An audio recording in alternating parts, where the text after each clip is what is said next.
Hello everyone! Welcome to a new day of learning. Are you excited? We will be exploring the subject oral communication in context.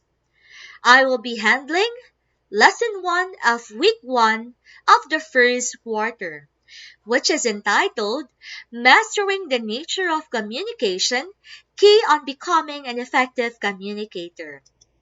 So my name is Charmesh D. Valdez, and as I've said earlier, I will be handling the first lesson. I hope you will enjoy this video, and this will help you understand our first topic for the first module of this subject. So what are we waiting for? Let's start. Of course, we start with setting our objective. Our learning objective.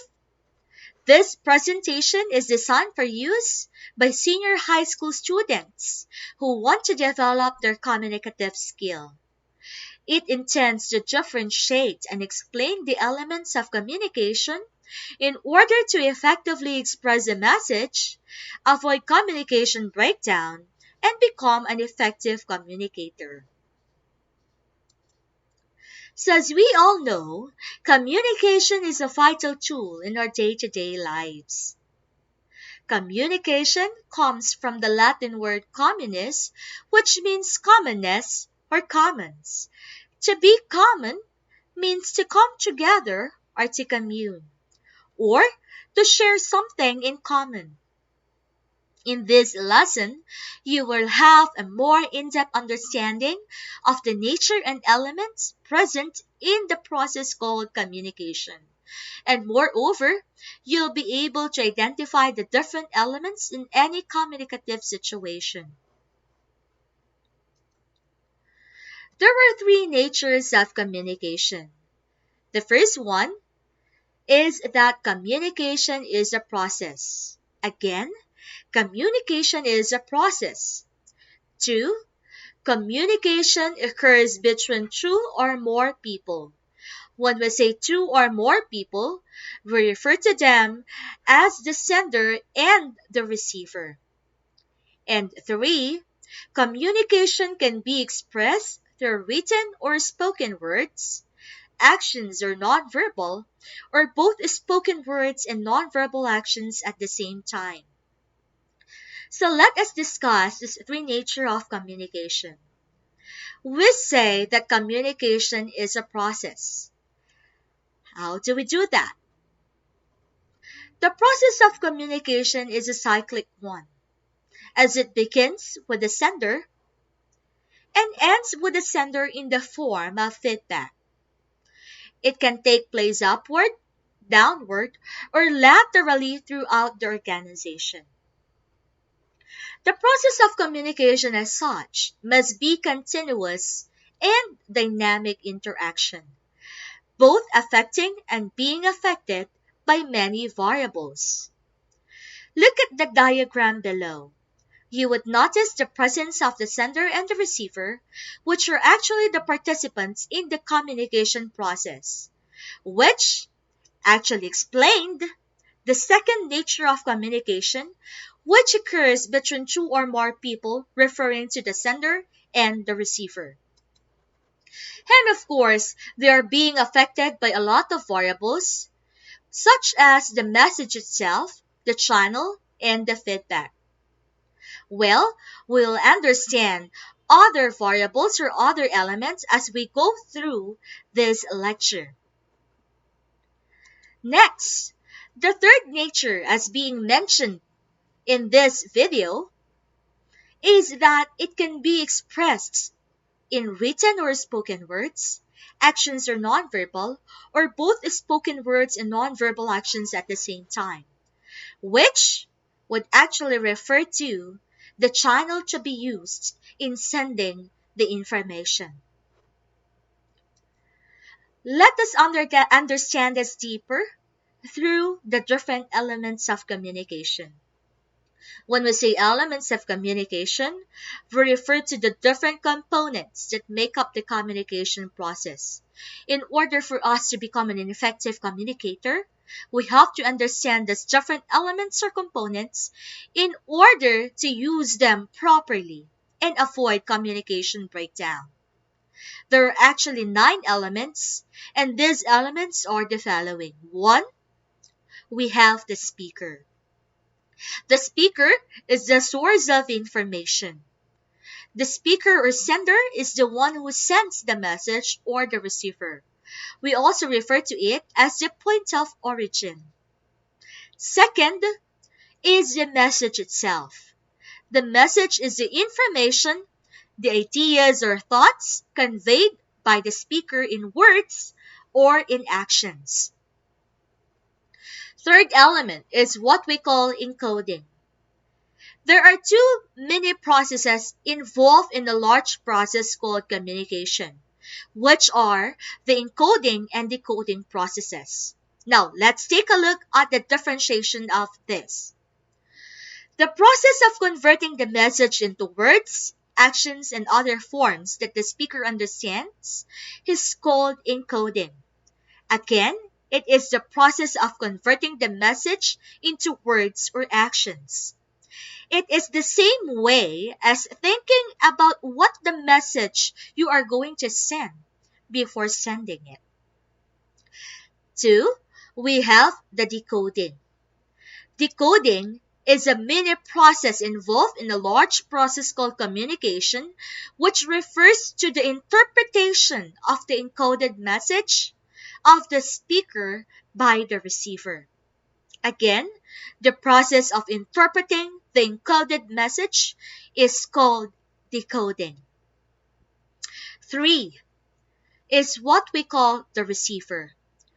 The receiver is an element of communication which refers to the recipient of the message or the receiver or someone who decodes the message or someone who provides feedback or responses to the sender. We also refer to this as the point of destination.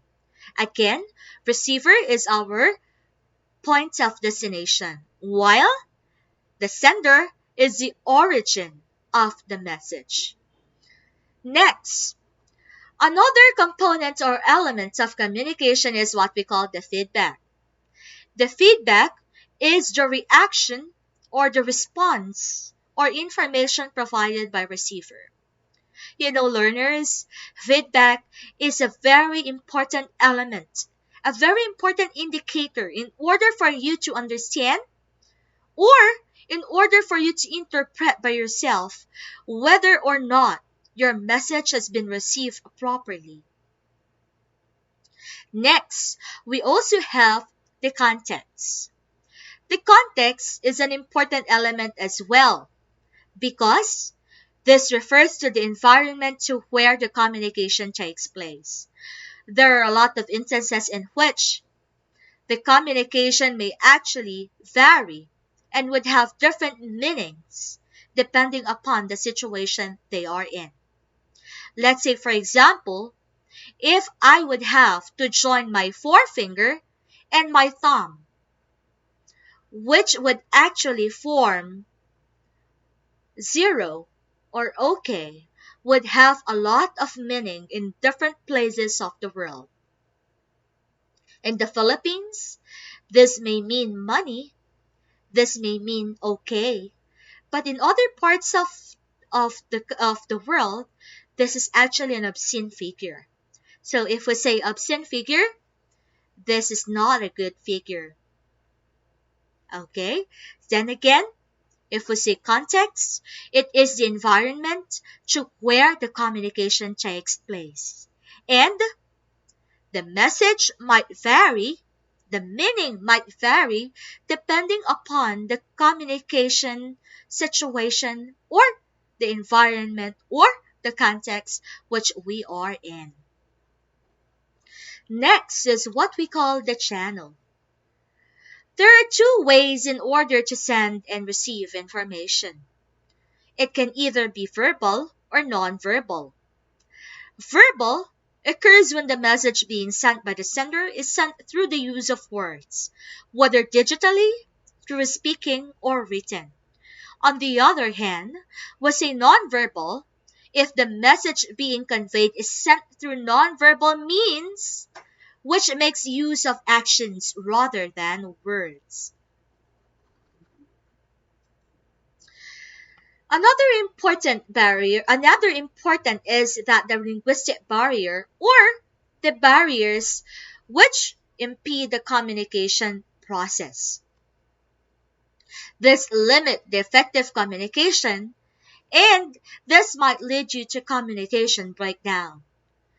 The use of two different languages, which might not be comprehensible to the other party or both parties, would actually limit effective communication.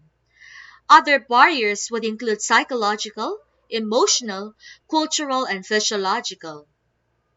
Psychological happens when people have stage fear, speech disorders, phobia, depressions, and the like.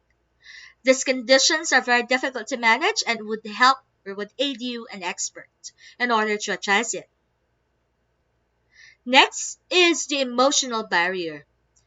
This refers to our different and varying emotions such as anger, frustration, humor, which in all can blur the decision-making capacities of a person. And again, this would also limit you from having an effective communicator. Next is what we call the cultural barrier, which includes the way we dress up, the religions we believe in, the food, the drinks, and the general behaviors which people have and could actually change drastically from one culture to another.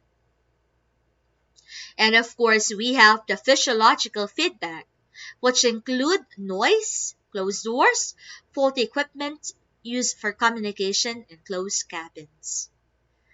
There is a separate lecture on these barriers and how would it actually affect or lead to communication breakdown. But then again, we have mentioned this because we believe that including and understanding different barriers of communication will help us become an effective communicator. So, that ends our lecture for the different elements of communication and the different natures of communication. And we hope that this helped you understand our first module. Thank you for listening. Handang isip, handang bukas. Tara, ML tayo!